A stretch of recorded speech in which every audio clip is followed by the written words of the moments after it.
Welcome to one of the most chaotic, star-studded, and darkly comedic alien invasion films ever made, Mars Attacks.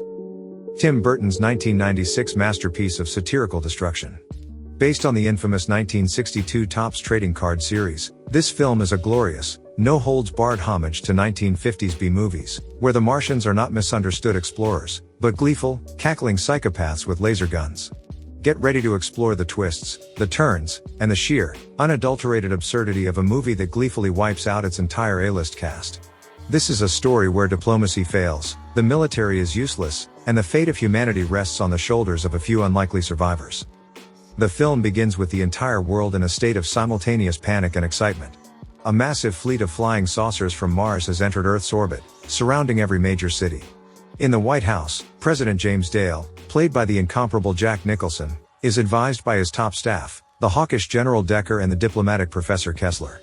The president, ever the optimist, decides to welcome the Martians in peace, believing in the power of human diplomacy.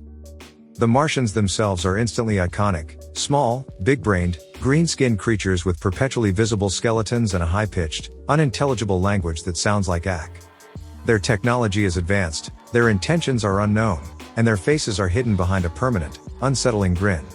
The first official contact takes place in the Nevada desert. The world watches as the Martians emerge from their ship. Professor Kessler offers a symbolic gesture of peace, a white dove. The Martians' response is immediate and shocking. Instead of reciprocating the peace, they vaporize the dove, then turn their ray guns on the assembled military and scientists, massacring everyone in sight. The Martians' peace is a cruel joke.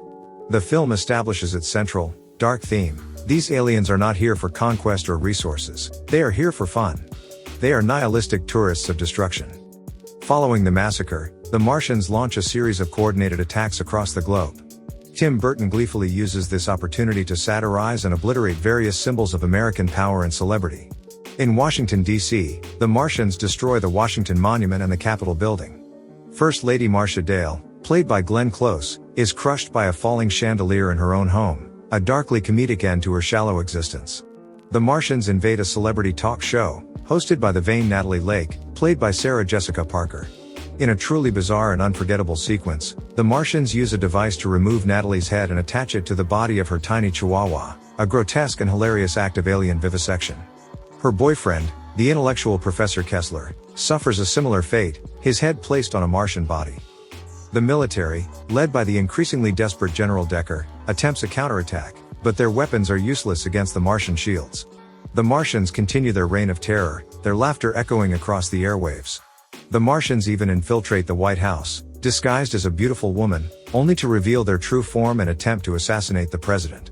The film consistently subverts expectations, killing off major characters played by A-list stars in moments of sudden, brutal absurdity.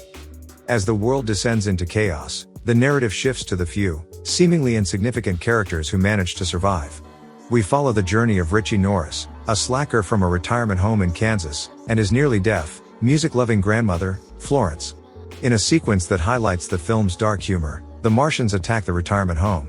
While everyone else panics, Florence, completely oblivious due to her hearing impairment, remains calm.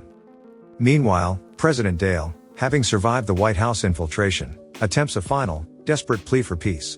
He delivers a heartfelt, emotional speech, appealing to the Martians' better nature. The Martians appear to be moved, shedding a tear, only to reveal that they are simply laughing at his sentimentality before vaporizing him and his remaining staff.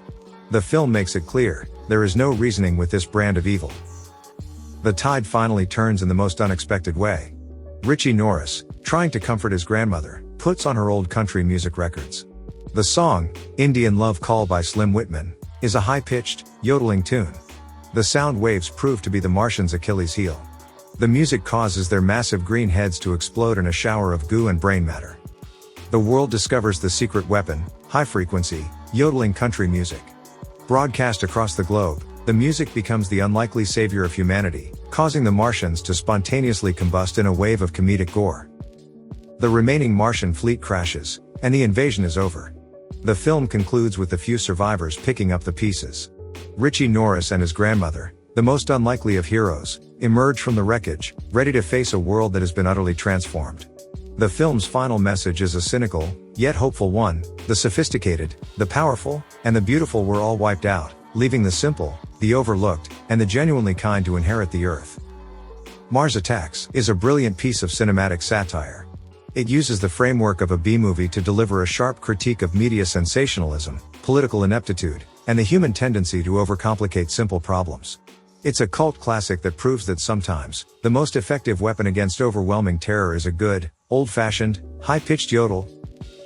And now, for a rare nugget of information about the movie. Did you know that the Martians' distinctive, high-pitched, and often hilarious language was not created by actors, but by a vocoder? The sound effect was created by taking a human voice and running it through a digital synthesizer, giving the Martians their unique, unsettling, and ultimately comical vocal signature. If this deep dive into the chaotic, star-studded world of Mars Attacks left you saying ack, make sure to hit that like button, share this video with a fellow Tim Burton fan, and subscribe to the channel for more comprehensive movie recaps and analyses. Thanks for watching, and remember, don't run. We are your friends.